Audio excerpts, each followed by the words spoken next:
चंदनपुर नाम का एक गांव था। उसी गांव में मोहिनी नाम की एक औरत रहती थी। मोहिनी अपनी 5 साल की बेटी चारू के साथ एक छोटी सी झोपड़ी में रहा करती थी। मोहिनी का पति गोपाल दिन भर खेतों में काम करने के बावजूद भी ज्यादा पैसे नहीं कमा पाता था। एक रोज गोपाल मोहिनी से कहता है, अरे भाग्यवान, अब इस गांव में कुछ नहीं रखा है।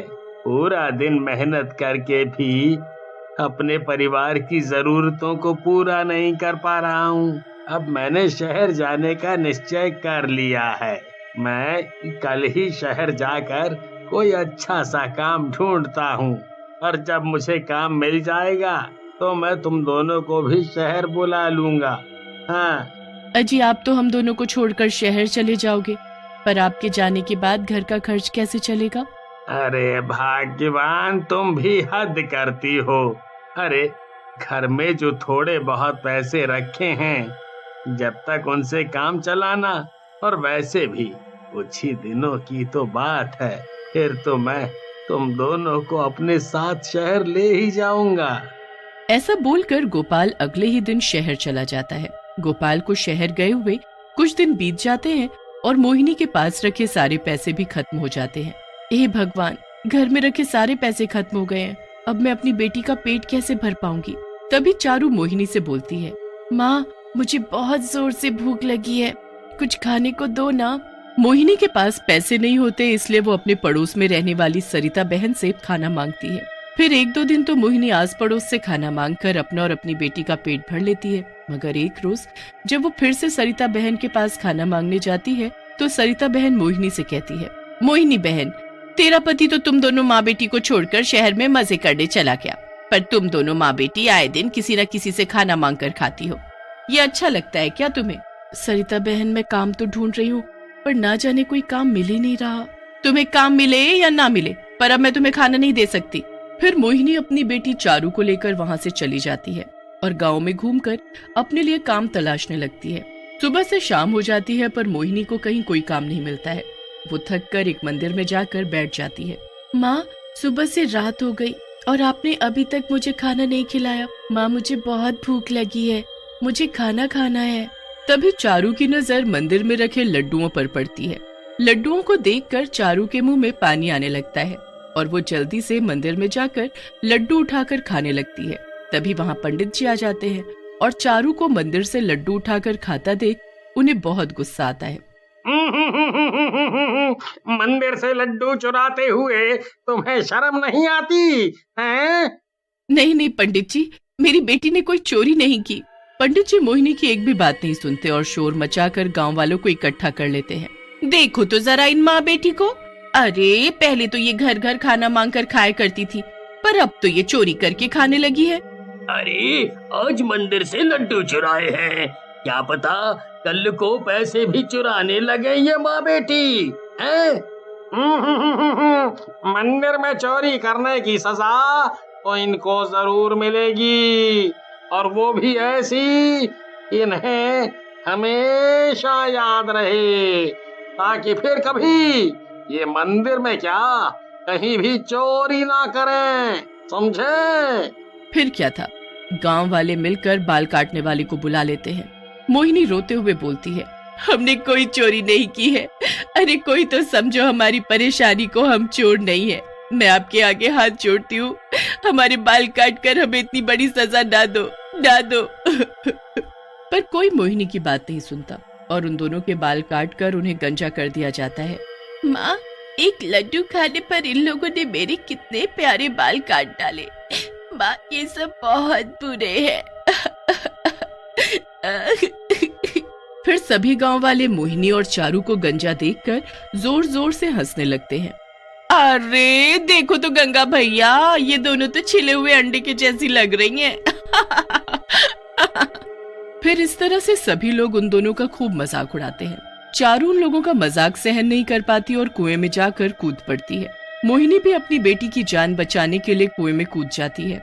रात काफी हो गई थी, इसलिए सभी गांव वाले अपने अपने घर चले जाते हैं। उनके जाते ही मोहिनी और चारू चुड़ैल के रूप में उस कुएं से बाहर निकलती है। इन गांव वालों को तो मैं छोड़ूंगी नहीं। आज इन गांव वालों की वजह से मैं और मेरी बेटी चारू एक चुड़ैल बन गए। इन्हें तो मैं अच्छा सबक सिखाऊंगी। फिर अगले ही दिन दोनों चुड़ैल माँ बेटी गांव में जाती हैं। माँ, वो देखो सरिता आंटी, इन्होंने हमारे गंजे होने पर बहुत मजाक उड़ाया था, इन्हें छोड़ना मत माँ। फिर चुड़ैल मोहिनी अपने आसपास देखती है कि कहीं कोई उन दोनों को देख तो नहीं रहा। आसपास कोई नहीं है, अब देखना मेरी बेटी, मैं इसे कैसे मजा चखाती हूँ। फिर मोहिनी और चारू अपनी डरावनी शक्ल लेकर सरिता के पास जाती हैं। हाय रे दैया, ये गंजी चुड़ैल एकदम से हमरे सामने कहाँ से आ धमकी रे। मुझे गंजी बोलती है? रुक, अभी तुझे भी गंजा करती हूँ।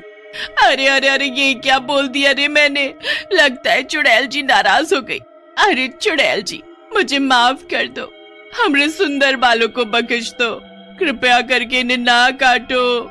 हमें गंजी बोलती है, अब इसकी सजा तो तुझे मिलकर ही रहेगी। फिर क्या था, चारू सरिता के सारे बाल काट देती है। सरिता रोते हुए वहाँ से भागकर अपने घर आती है और अपने पति चंदू से बोलती है, अजी मुझे उन दोनों चुड़ैलों से बचा लो, वो मुझे मार डालेंगी। चंदू सरिता को देखकर अपनी हंसी नहीं रोक पाता और जोर जोर से हंसते हुए बोलता है, अरे अरे भाग्यवान, यह कौन सा हेयर स्टाइल करवा लिया तुमने।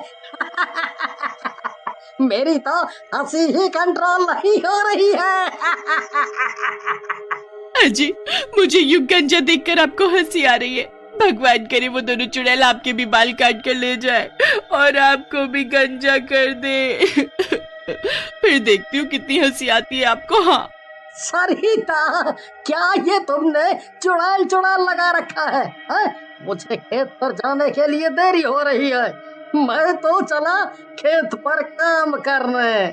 चंदू सरिता की बात का यकीन नहीं करता और खेतों पर काम करने के लिए चला जाता है।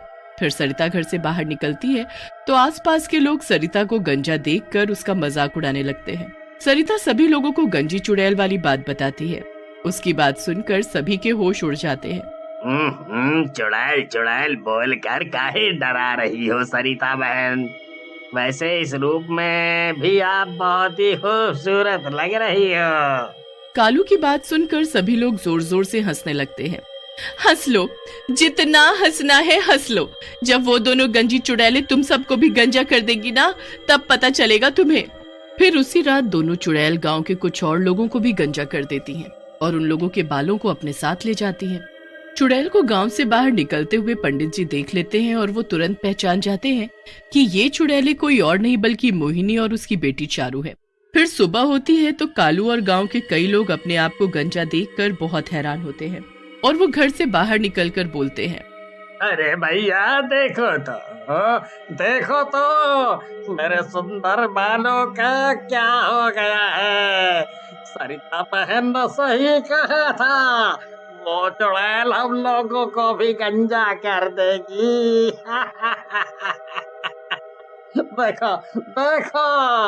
सही कहते हो कालू भाई, इन चुड़ैलों ने एक ही रात में गांव के कितने सारे लोगों को गंजा कर दिया है। अरे इससे पहले वो गंजी चुड़ैलें गांव के बाकी लोगों को भी गंजा कर दे, हम गांव वालों को कुछ तो करना चाहिए। तभी शहर से मोहिनी का पति गोपाल आता है और गांव वालों से अपनी पत्नी के बारे में पूछता है। तभी वहाँ पंडित जी भी आ जाते हैं और वो गोपाल को सारी बात बताते हैं। गोपाल भागता हुआ उस कुएं के पास जाता है और जोर जोर से रोने लगता है। गोपाल कुएं के पास बैठकर रोते हुए बोलता है, मोहिनी मोहिनी, मेरी बच्ची चारू, ये सब क्या हो गया? अरे मैं तो तुम दोनों को अपने साथ ले जाने के लिए आया था। तभी कुएं से दोनों गंजी चुड़ैल बाहर निकलती हैं। अजी, मैं और मेरी बेटी चारू तो मर गए, पर आप ऐसा मत कीजिए, हमारी मौत तो इन गांव वालों की वजह से हुई है और अब हम दोनों माँ बेटी मिलकर इन सभी गांव वालों को गंजा कर देंगी, तभी हमारी आत्मा को शांति मिलेगी। फिर पंडित जी और सभी गांव वाले दोनों चुड़ैलों से हाथ जोड़कर माफी मांगते हैं। माँ, इन सभी को अपनी गलती का एहसास हो गया है और मैं पिताजी को ऐसे रोता हुआ नहीं देख सकती। माँ, इन सभी को माफ कर देते हैं। हम दोनों की आत्मा को तभी शांति मिलेगी जब इस कुएं से हमारे मृत शरीर को निकालकर इसका विधि विधान के साथ क्रियाकर्म किया जाएगा। फिर गांव के लोग कुएं से मोहिनी और चारू की लाश को बाहर निकालते हैं, जिसके बाद पंडित जी पूरे विधि विधान के साथ उनका क्रियाकर्म करते हैं जिसके बाद दोनों माँ बेटी की आत्मा को मुक्ति मिल जाती है और वो हमेशा हमेशा के लिए वहाँ से चली जाती है।